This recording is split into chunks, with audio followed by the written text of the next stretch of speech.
할렐루야. 예수 그리스도 이름으로 하나님 말씀 함께 나누는 시간 갖도록 하겠습니다. 이 시간 같이 은혜 나누실 말씀 마태복음 6장 1절에서 4절까지 말씀이 되겠습니다. 마태복음 6장 1절에서 4절까지 말씀 다 같이 한 목소리로 읽도록 하겠습니다. 마태복음 6장 1절 시작. 사람에게 보이려고 그들 앞에서 너희의 의를 행치 않도록 주의하라. 그렇지 아니하면 하늘에 계신 너희 아버지께 상을 얻지 못하느니라. 그러므로 구제할 때에 외식하는 자가 사람에게 영광을 얻으려고 회당과 거리에서 하는 것 같이 너희 앞에 나팔을 불지 말라. 진실로 너희에게 이르노니 저희는 자기 상을 이미 받았느니라. 너는 구제할 때에 오른손에 하는 것을 왼손이 모르게 하여 내 구제함이 은밀하게 하라. 은밀한 중에 보시는 너희 아버지가 갚으시리라.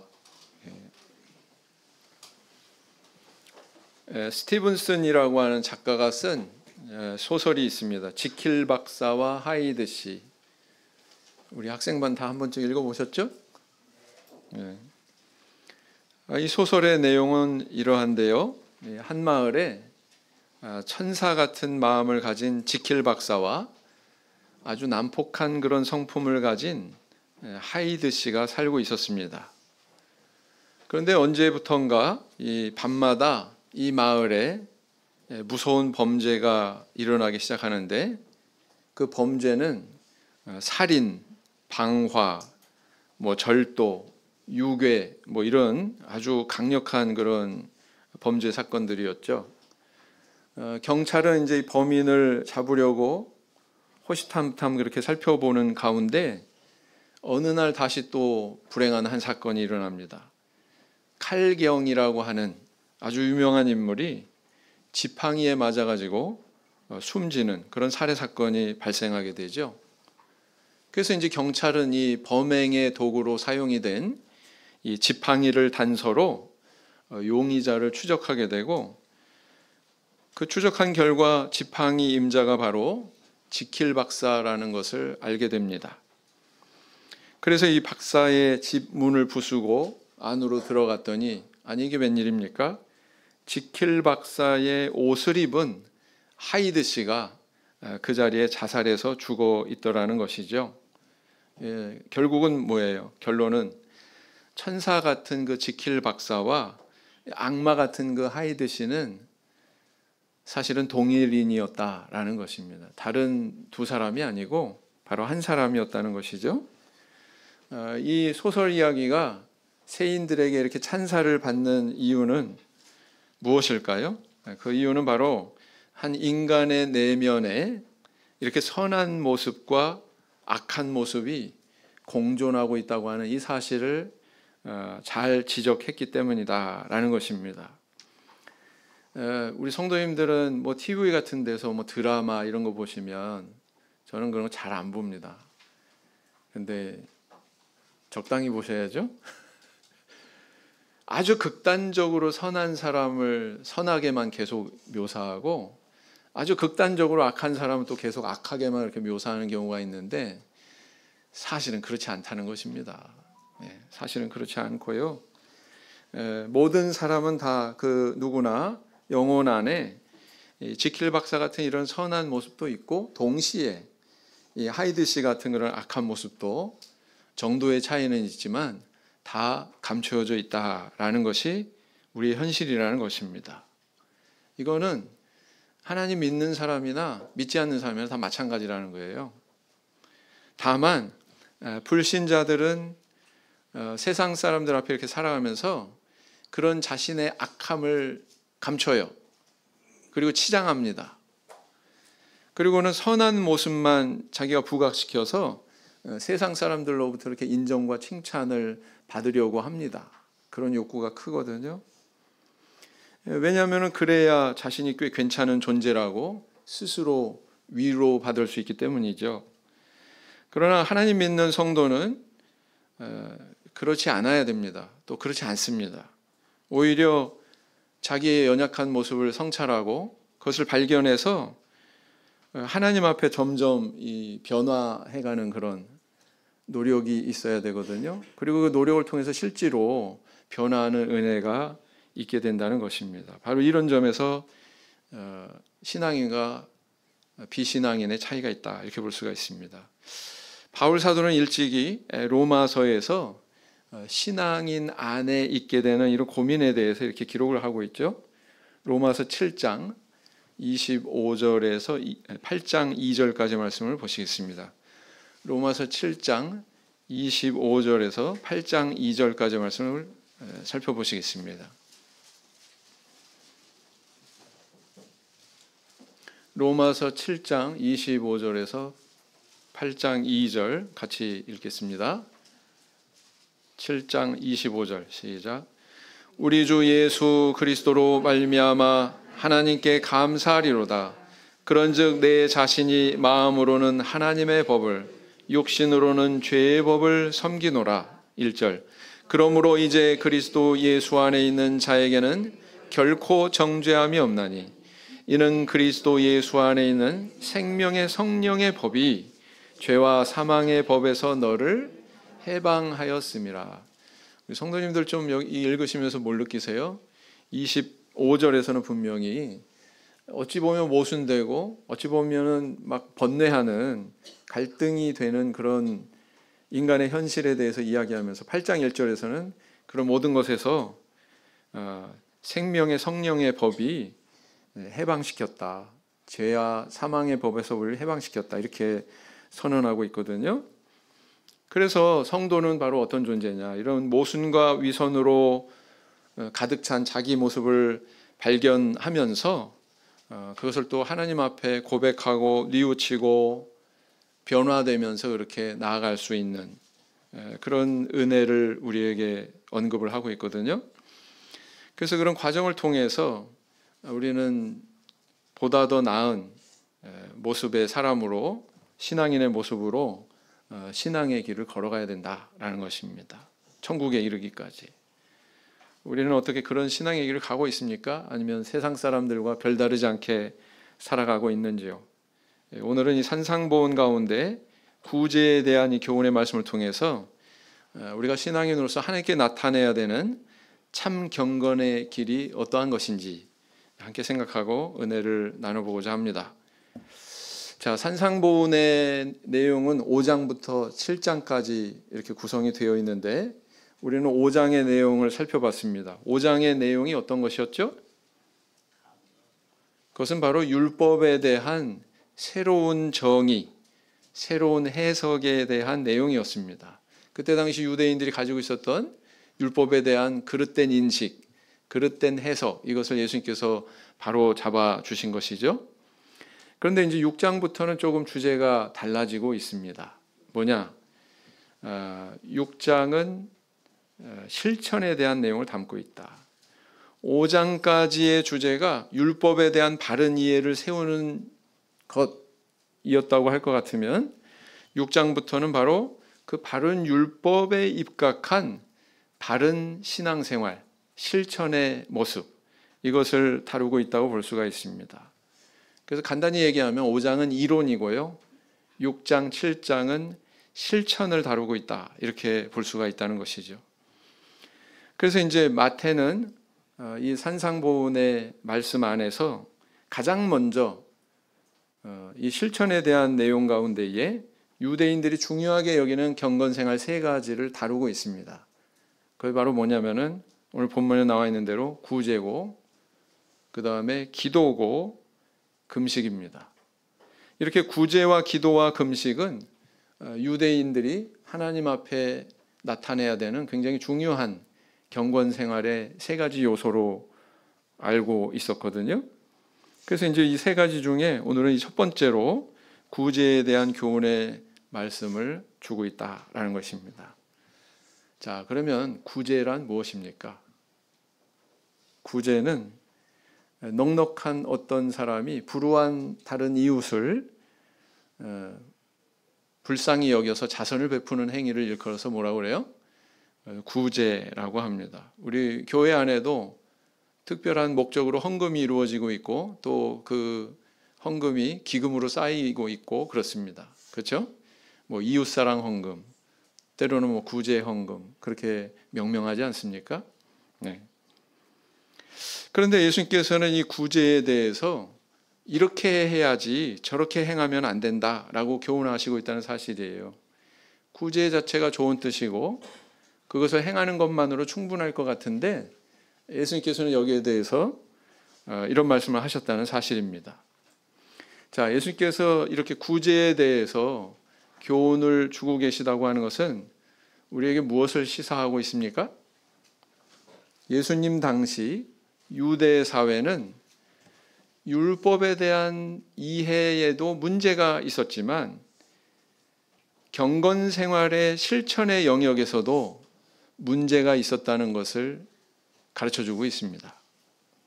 예수님은 율법의 개념을 바로 세우신 것처럼 그 율법에 입각한 실천의 내용에 대해서도 바로 세우시고자 하셨다. 그래서 이제 6장의 내용에서 이 구제에 대한 부분을 건드리고 계신 거거든요. 이것은 당시 유대인들에게만 필요한 교훈이 아닙니다. 사실은 오늘날 우리에게도 매우 중요한 그런 교훈으로 전달되어지고 있다. 이렇게 볼 수가 있습니다. 자, 그러면 구체적으로 구제에 대해서 예수님이 제시하신 바른 실천의 태도는 어떤 것일까요? 바로 이런 것입니다. 첫째는 뭐냐면 사람의 영광을 구하지 말라는 거예요. 사람의 영광을 구하지 말라. 6장 2절을 보시겠습니다. 그러므로 구제할 때에 외식하는 자가 사람에게 영광을 얻으려고 회당과 거리에서 하는 것 같이 너희 앞에 나팔을 불지 말라 그랬어요. 이후 내용은 안 읽겠습니다. 구제는 어떤 성격을 가지고 있냐면 내가 땀 흘려서 모은 것을 남에게 나눠주는 행위입니다. 땀 흘려 무엇인가를 모으려면 반드시 시간을 소모해야 되고 시간을 소모하는 만큼 어떻게 보면은 내 생명의 일부가 줄어드는 거예요. 그래서 시간은 소중하지 않습니까? 시간은 그래서 생명의 파편이다. 이렇게 볼 수가 있습니다. 그래서 구제라고 하는 것은 생명을 나눠주는 거예요. 내 생명을 타인에게 나눠주는 행위가 바로 구제라는 것입니다. 마치 촛불을 태워서 방 안에 빛을 비춰주는 것처럼 그렇게 자기를 희생하는 행위다. 이렇게 볼 수가 있습니다. 그래서 구제 자체가 굉장히 선한 일이고 고귀한 일이다. 이렇게 볼 수가 있습니다. 그런데 그런 고귀한 일이 잘못될 수 있으니 조심해라. 이렇게 해야지 저렇게 하면 안 된다. 이렇게 주님께서 지금 경고하고 계시는 거거든요. 그런 잘못된 구제는 어떤 영역에서 발견이 되느냐? 그것을 지적하시면서 외식하는 자를 언급합니다. 외식하는 자. 외식 해보셨어요? 네? 여기서 말하는 외식은 밖에 나가서 식당에 가서 밥 사 먹는 그 외식이 아닙니다. 그렇죠? 여기서 외식이란 뭘 가리키느냐? 이거는 외식 또는 위선 뭐 이렇게 번역이 되는데 여기 사전적인 뜻은 뭐냐면은 가면을 쓴 배우 이런 개념이 있어요. 이 단어 안에 쉽게 말하자면 무대에 선 어떤 배우가 왕의 복장을 하고 거닐면서 다른 사람들로부터 어떤 존경과 칭찬을 받는 것 같은 상황, 이걸 바로 뭐라고 그러냐면은 외식이다 이렇게 얘기한단 말이죠. 위선이다 이렇게 얘기한단 말이죠. 이 시점에서 우리가 한 가지 오해하지 않아야 될 점이 있다. 첫째는 뭐냐면은 사람을 칭찬하거나 칭찬받는 일 자체가 잘못된 것은 아니라는 거예요. 사람 칭찬할 수 있어요, 없어요? 또 칭찬받을 수 있어요, 없어요? 받을 수 있어요. 그것 자체가 잘못된 것은 아니다라는 것입니다. 사도행전 4장에 보면 착한 사람 바나바가 등장합니다. 요셉이라고 하는 사람이 나중에 교회로부터 이름을 얻어가지고 바나바라고 하는 그런 호칭을 받게 되는데 이 사람의 별명이 뭐냐면은 권위자예요. 권면하고 위로하는 자. 얼마나 타인을 권면하고 위로하는 그런 사역을 잘했는지 이런 또 별칭을 얻게 된단 말이죠. 그는 백성들에게 이렇게 칭찬받았습니다. 그런가 하면 사도행전 6장에 보면 식탁 봉사자를 일곱 집사라고 우리가 흔히 알고 있는데 본문에는 집사라는 단어는 등장하지 않습니다. 섬기는 사람, 식탁 봉사하는 사람 7명을 선출을 하는데 백성들로부터 칭찬듣는 자여야 한다는 조건을 제시하고 있습니다. 자, 이 조건대로 안립된 인물이 바로 누구냐면 스데반 집사죠. 순교하신 그 스데반 집사죠. 이렇게 교회 성도들로부터 칭찬받는 자여야 된다. 이런 조건이 있는 것은 뭘 우리한테 이야기하고 있어요? 뭘 우리한테 시사하고 있습니까? 누군가를 칭찬하거나 또는 누군가의 칭찬을 받거나 하는 일은 그것 자체가 잘못된 거다 아니다? 아니다 라는 것을 우리에게 이야기하고 있습니다. 어떤 사람은 이 칭찬에 대해서 매우 예민하게 반응하는 분이 있더라고요. 거의 결벽증적으로 막 반응을 보이는 분이 있더라고요. 그래서 그분을 교회 안에 뭐 선한 모습을 나타내셔가지고 칭찬을 하면 막 화를 내, 그냥 화를 내세요. 왜 날 칭찬하냐고. 네? 하나님께서 다 영광 받으시게 해야지. 좀 자연스럽지 않아요. 그 자체가 부자연스러워요. 그렇죠? 네. 보기 좋고 칭찬받을 만하면 칭찬할 수 있습니다. 또 칭찬받을 수 있습니다. 문제는 뭐냐? 우리가 경계해야 되는 것이 있다면 사람의 칭찬과 영광을 받으려는 목적으로 구제하지 말라는 거예요. 그런 목적을 가지고 구제하는 행위에 대해서 문제 삼고 있는 것입니다. 이해가 되시죠? 칭찬받는 것 자체에 대해서 문제 삼는 게 아니에요. 네. 야고보서 1장 27절 말씀을 보시겠습니다. 야고보서 1장 27절 말씀을 보시겠습니다.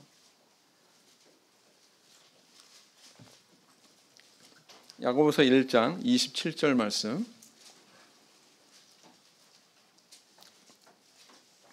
야고보서 1장 27절 같이 읽겠습니다. 시작.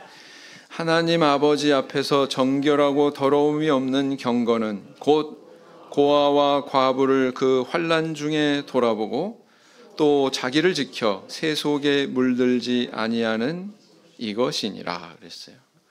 야고보서 1장 27절 말씀을 보면 정결하고 더러움이 없는 경건 이렇게 표현하고 있습니다. 그런데 그 경건이 뭐냐?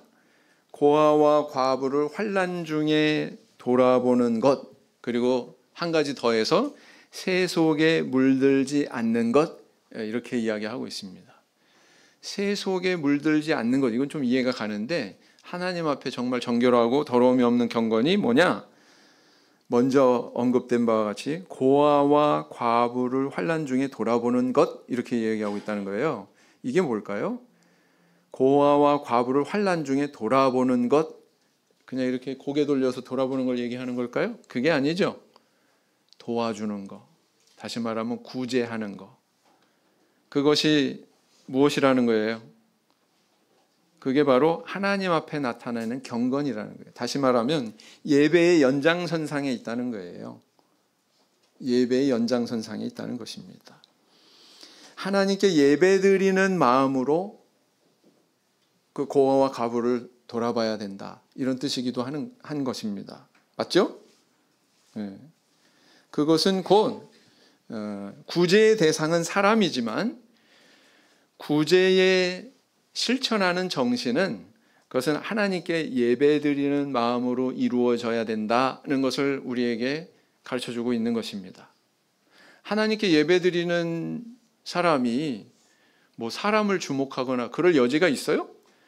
그럴 여지가 전혀 없는 거죠. 바로 그런 마음으로 이 구제를 실천해야 된다. 고아와 과부를 돌아봐야 된다. 이렇게 말씀하고 있는 것입니다. 그래서 이제 사도행전 4장에 보면 아까 언급해드린 한 인물이 있죠. 바나바라고 하는 인물이 있는데 또 사도행전 5장의 시작 부위를 보면 거기에 또 상반된 모습의 신앙인들이 등장합니다. 아나니아와 삽비라 부부. 그렇죠? 근데 이 두 부류의 신앙인을 보면 겉으로 드러나는 것은 똑같아요. 무슨 얘기냐? 자기 재산을 팔아서 그게 전부가 됐건 일부가 됐건 사도들의 발 앞에 두니라 그랬습니다. 사도들의 발 앞에 두는 행위는 바나바도 행했어요. 아나니아와 삽비라 부부도 행했어요. 맞죠? 여기까지는 똑같습니다. 네. 여기까지는 똑같아요. 그런데 바나바는 그 행위를 통해서 교회로부터 굉장히 귀히 여김을 받고 이렇게 별칭까지 받지 않습니까? 권위자라고 하는.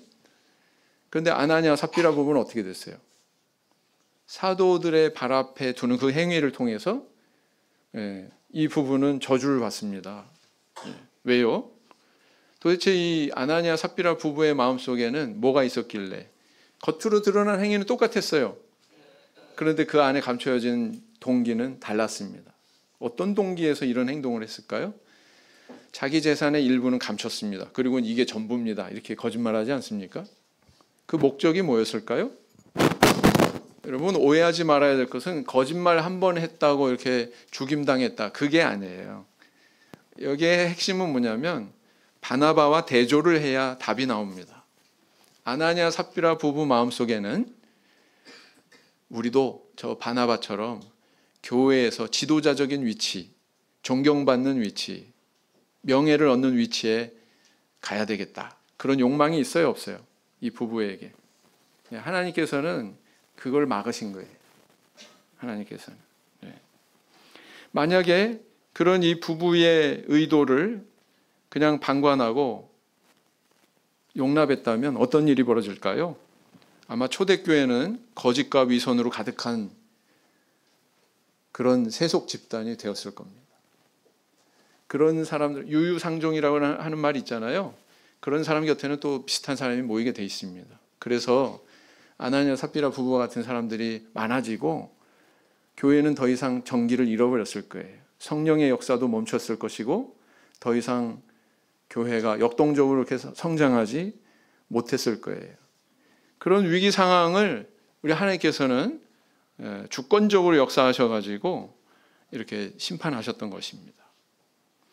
그래서 우리는 남을 구제할 때, 이렇게 동기라고 하는 것이 이렇게 중요한 것이구나, 라는 것을 알 수가 있는 거죠. 그래서 내가 신앙적으로 아무 이상이 있나 없나를 우리가 돌아보고자 한다면 우리 자신에게 물어야 된다는 거예요. 내가 지금 무슨 동기로 이걸 하고 있지? 이걸 우리 자신에게 물을 수 있어야 된다는 것입니다. 그리고 또 한 가지는 내가 지금 예배의 정신으로 하고 있나? 이걸 물어야 된다는 것입니다. 부디 그런 우리 자신에 대한 물음이 있기를 원합니다. 대만 교회에는 참 아름다운 언어 문화가 있어요. 뭐냐면은 어떤 분이 이제 저에게 호의를 베푸셔서 제가 시에 감사합니다 이런 뜻이거든요. 그렇게 얘기하면은 주저없이 곧바로 튀어나오는 말이 있습니다. 간시의 주, 주님께 감사합니다 이런 뜻이거든요. 그래서 맨 처음에 좀 당혹스럽습니다. 왜 당혹스럽냐? 시에 그러면 당연히 부커치 천만에요 이렇게 나와야 되는데 다른 대답이 나오니까 좀 당혹스럽죠. 근데요, 주님께 감사합니다. 이 말은 뭘 의미하고 있어요? 뭘 의미하고 있습니까? 내가 지금 이렇게 베푸는 것은 다 주님 은혜 때문입니다. 내가 당신한테 이렇게 호의를 베풀 수 있는 것은 주님이 나한테 그렇게 모든 것을 축복해 주셨기 때문입니다. 라는 그런 신앙 고백이 함축되어 있는 것이거든요. 그러니까 그 한마디가 얼마나 마음을 따뜻하게 하고 얼마나 우리를 신앙으로 더 몰입하게 하는지 몰라요. 그렇습니다. 부디 이런 인사말에 함축된 의미대로 남을 돕는 구제를 실천할 때 나의 선한 동기를 점검할 줄 알고 그런 선행의 능력을 주신 주님께 먼저 감사할 줄 아는 저와 우리 성도님들이 되길 원합니다. 골로새서 3장 17절 말씀을 보시겠습니다. 골로새서 3장 17절 말씀.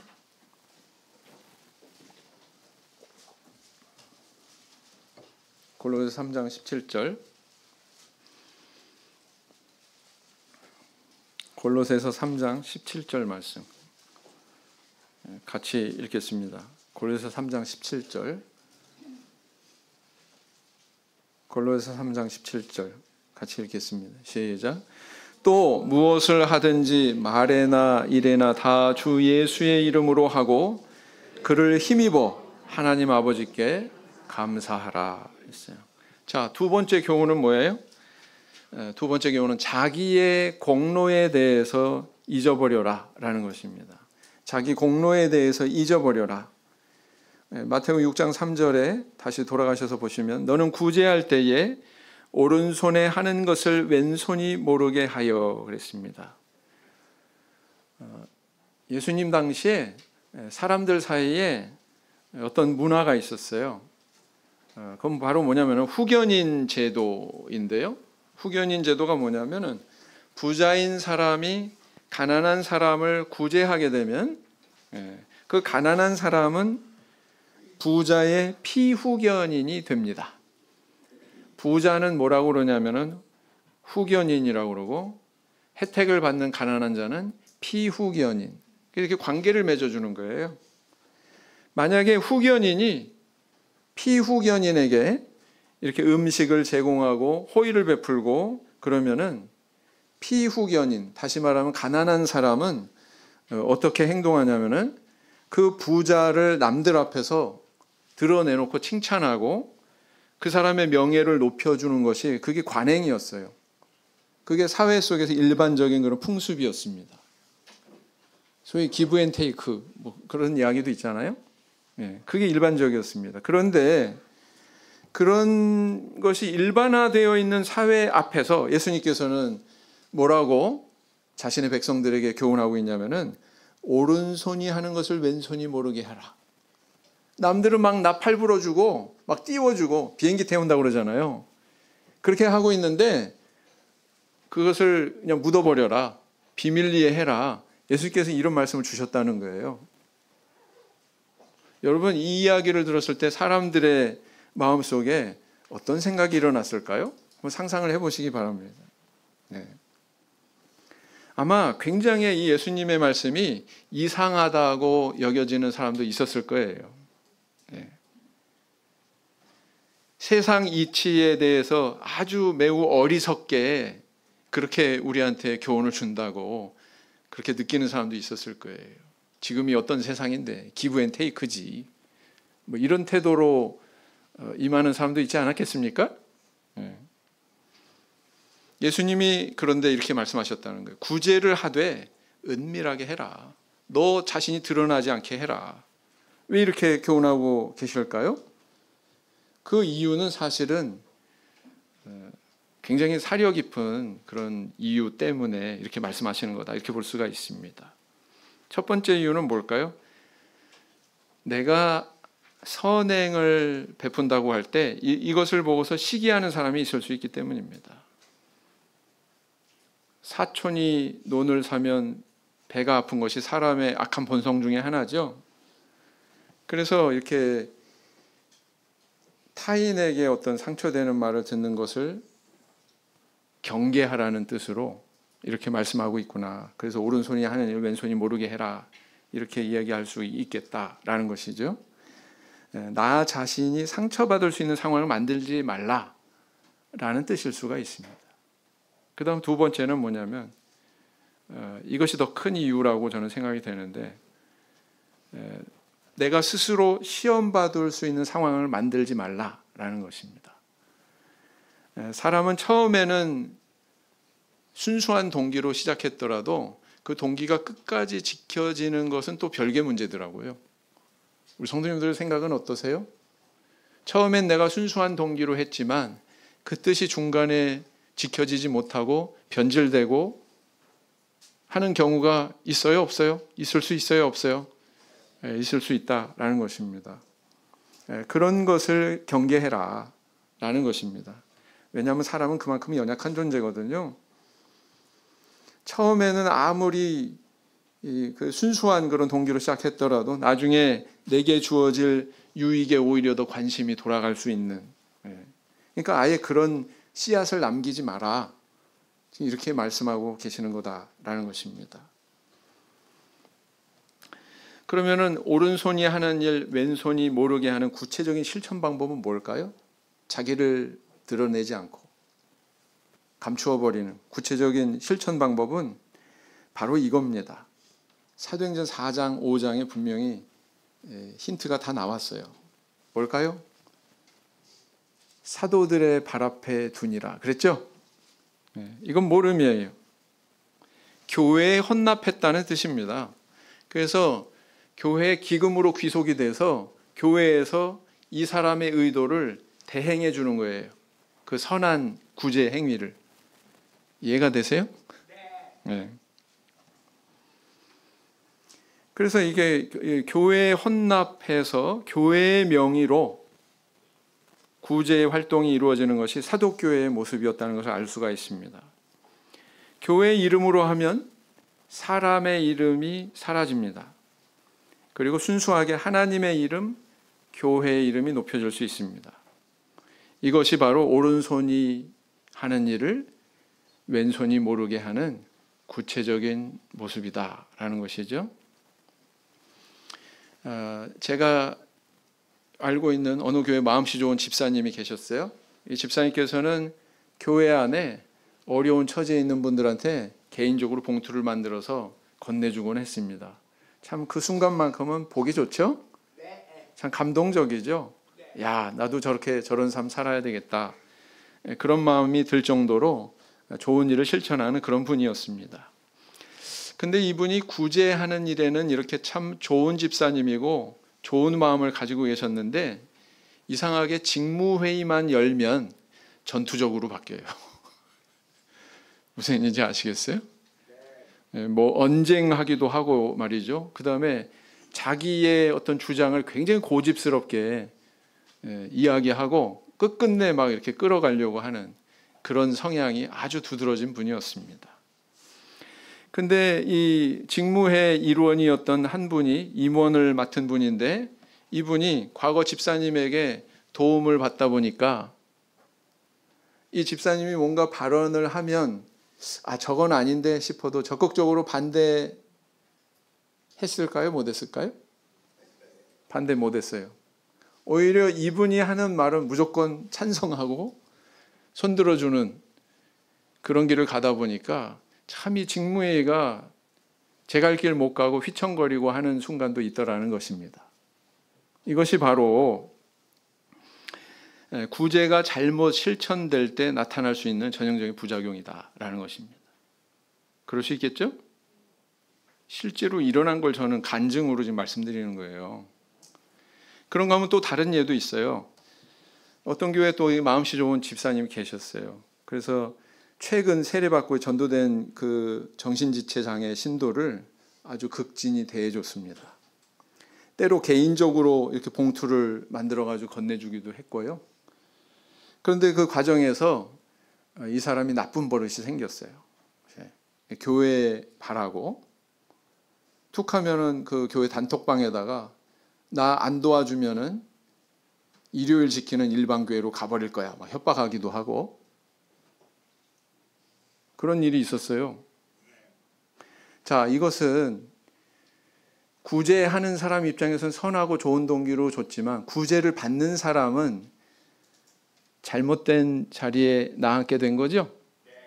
맞습니까? 네.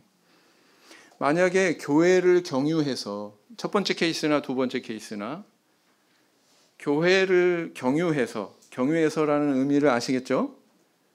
교회 앞에 헌납을 해가지고 교회가 공적인 회의체를 통해서 공적인 결정을 통해서 이것을 시행하면 아무 부작용이 없어요. 왜? 사람이 다 가려졌기 때문에.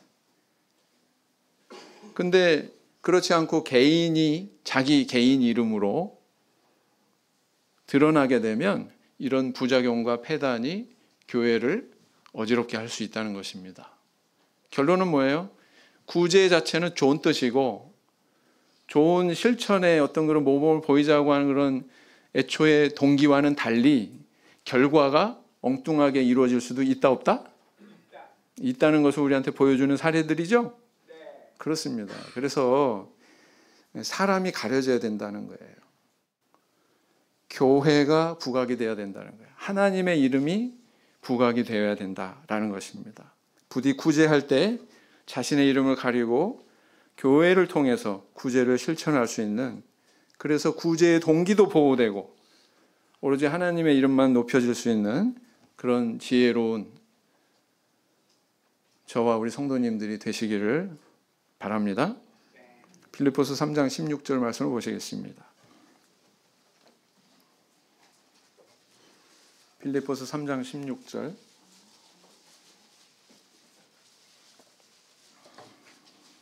빌립보서 3장 16절 같이 읽겠습니다. 시작. 오직 우리가 어디까지 이르렀든지 그대로 행할 것이라. 다음 세 번째 교훈은 뭐예요? 하나님이 주실 상급만 소망해라 라는 것입니다. 하나님이 주실 상급을 소망해라 라는 것입니다. 마태복음 6장 2절로 다시 돌아가서 보시면 하반절에 이렇게 기록하고 있어요. 진실로 너에게 이르노니 저희는 자기 상을 이미 받았느니라 했어요. 자, 그런데 4절에는 또 뭐라고 기록하고 있어요? 내 구제함이 은밀하게 하라. 은밀한 중에 보시는 너의 아버지가 갚으시리라. 두 구절의 공통점은 뭐예요? 보상을 이야기하고 있습니다. 맞죠? 보상을 이야기하고 있어요. 2절에서는 뭐예요? 자기 상을 이미 받았느니라. 어떤 상? 사람으로부터 오는 상. 그것은 이미 받았다. 그러니까 그걸로 끝났다. 그런데 4절에서는 뭐예요?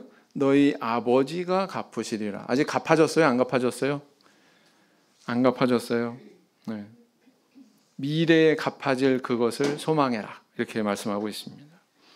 사람은 누구나 자기가 추구하는 것을 얻게 되어 있습니다. 건강을 추구하고 노력하는 사람 건강 얻게 되고요. 돈을 추구하는 사람 돈 얻게 되고요. 명예를 추구하는 사람 명예 얻게 되어 있습니다. 구제의 목적이 사람의 칭찬과 영광이라면 그거 얻을 수 있다. 근데 그것뿐이다 라는 얘기입니다. 그런데 너희들은 그것에 소망을 두지 말고 어디에 소망을 두라는 거예요? 하나님께 소망을 두라라는 것입니다. 이렇게 사람으로부터 받은 것이 있으면 그것으로 충족되었기 때문에 하나님으로부터 오는 무엇을 기대할 여지가 있을까요? 없을까요? 그런 욕구가 있을까요? 없을까요? 없게 된다는 것입니다. 예. 마치 그 라면 먹고 배부른 사람이 밥 차려준다고 또 숟가락 들지는 않잖아요. 그죠? 그런 건 똑같은 거다라는 것입니다. 우리는 하나님이 주시는 칭찬, 하나님이 주시는 보상에 대해서 우리는 얼마나 마음속으로 사모하고 있습니까? 사람은 때로 자기의 진실성에 대해서 스스로가 어두울 때가 많죠. 그래서 내 동기가 순수한지 아니면 저 깊은 곳, 저 밑바닥에 나 자신에게도 가려진 다른 동기가 있는지 우리 스스로가 깨닫지 못할 때가 있다는 것입니다. 우리가 우리 자신을 성찰하건대 내 동기는 순수하다라고 확인할 수 있는 근거는 어디에서 우리가 확인할 수 있을까요? 만약에 선을 행할 때 남들이 알아주지 않는 것에 대해서 서운한 감정이 일어난다면 준비가 돼 있는 거예요? 안 돼 있는 거예요? 안 돼 있는 거죠. 그렇죠? 그러나 그 사람이 내가 선행을 베푼 그 사람이 만족하고 행복해하는 그런 모습만으로 나도 충분히 만족하고 행복하다면 그것은 내가 바른 마음으로 구제하고 있다는 뜻일 것입니다. 네. 우리의 마음은 어느 자리에 있습니까? 부디 사람은 알아주지 않더라도 모든 것을 보시고 계시는 우리 하나님께서 알아주실 것이다. 그리고 그것만으로 나는 만족하겠다. 그런 마음이 저와 우리 성도님들의 마음이 되길 원합니다. 누가복음 14장 14절 말씀을 보시겠습니다. 누가복음 14장 14절 말씀. 누가복음 14장 14절 말씀. 누가복음 14장 14절 말씀 같이 읽겠습니다. 시작. 그리하면 저희가 갚을 것이 없는 고로 내게 복이 되리니 이는 의인들의 부활 시에 내가 갚음을 받겠음이니라 하시더라. 하나님의 보상은 언제를 겨냥하고 있어요? 언제요? 의인들의 부활 시에. 의인들의 부활 시. 멀죠? 그죠? 네. 그러나 하나님께서는 우리에게 그런 신앙을 요구하신다는 것입니다. 진실이라고 하는 뜻이 신서러라고 하는 영어 단어로 이렇게 번역이 되는데, 이 단어는 시네세라라고 하는 라틴어에서 기원을 했다고 합니다. 라틴어에서 유래했는데 그 뜻은 밀칠하지 않은, 이런 뜻이라고 그래요. 영어로 직역을 하면 sun tested, 태양의 시험해 보는 뭐 이런 뜻입니다. 도대체 이게 무슨 뜻인가? 왜 뭐 밀칠하지 않는? 그 뭔 뜻이지? 태양의 시험해 본다고? 그 무슨 뜻이지? 사실은 이 단어들은 고대 사회의 도자기 산업과 관계가 있습니다. 도자기 구워 보셨어요? 네. 이 도자기를 두껍게 만들면 구워낼 때 금이 잘 가지 않기 때문에 상품화하기에는 용이하지만 이게 무겁잖아요. 그죠? 그래서 사람들은 얇게 만드는 걸 좋아합니다. 그래서 도자기를 가능하면 얇게 만들고 가볍게 만드는데, 문제는 뭐냐? 얇고 가볍게 만들려고 이렇게 토기를 갖다가 그렇게 가공을 하면 가마에서 구울 때 잘 금이 간다는 거예요. 네. 금이 잘 간다는 단점이 있습니다. 그래도 사람들은 얇고 가벼운 것을 선호하기 때문에 더 귀하게 여기고 얇은 것을 더 비싸게 팔리고 그랬다고 그래요. 고대 사회에서. 그런데 이제 도자기를 이렇게 굽다가 이 도자기에 나중에 이제 흠이 발견이 되면 상품화할 수 없기 때문에 보통 이런 흠결 있는 건 어떻게 해요? 망치로 깨버린단 말이에요. 근데 어떤 부도덕한 상인들은, 도공들은 이것을 약간 수정해가지고 거기다 밀칠을 하고 유약을 발라서 다시 굽고 이렇게 해서 상품으로 이렇게 내다 판다는 것입니다. 근데 이렇게 뭔가 보완을 했지만 이것이 발각이 되는 수가 있어요. 뭐냐면 햇빛에 이렇게 비춰보면 표시가 난다는 겁니다. 햇빛에 비춰보면 금방 탄로가 난대요. 이러다 보니까 이렇게 불량품을 이렇게 속여서 판매하는 경우도 있다 보니까 이제 또 정직한 사람들은 어떤 방법을 썼냐면은 그 도자기의 바닥에다가 시네세라라고 하는 이런 글을 새겨 넣었다는 거예요. 라틴어로 시네세라. 이게 뭐예요? 이게 바로 신서러라고 하는 영어 단어의 유래가 됐다는 것입니다. 이거는 정품이다. 말하자면 흠결이 없는 거다. 진실한 거다. 이런 뜻이죠. 그래서 바로 이런 단어가 세상에 나오게 됐다라는 것입니다. 우리는 구제할 때 어떤 정신으로 실천하고 있습니까? 하나님께 예배드리는 정신으로, 변하지 않는 순수한 동기로, 그리고 개인의 명의가 아니라 교회의 명의로 이것을 실천할 수 있도록 노력해야 되겠습니다. 이렇게 구제할 때 하나님께서는 그것을 거룩한 제사로, 우리의 경건으로 그렇게 흠양하실 것입니다. 그리고 우리의 선행을 결국 천국책에 기록하시고 영원히 기억해 주실 겁니다. 그리고 그분이 이 땅에 오실 때 우리 성도님들의 그런 과거의 선행 모두 기억하시고 천국에 속한 신령한 것으로 다 보상해 주실 것입니다. 이것이 약속이거든요. 그런 주님께서 우리에게 주시는 약속을 소망하고 참다운 구제의 실천에 힘쓰시는 저와 우리 성도님들 다 되시기를 예수님 이름으로 기원드립니다. 묵상기도 하시겠습니다.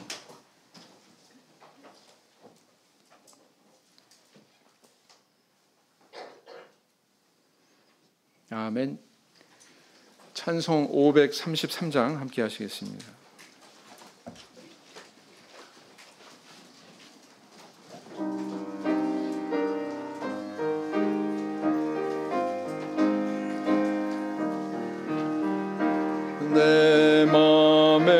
주여 소망 되소서.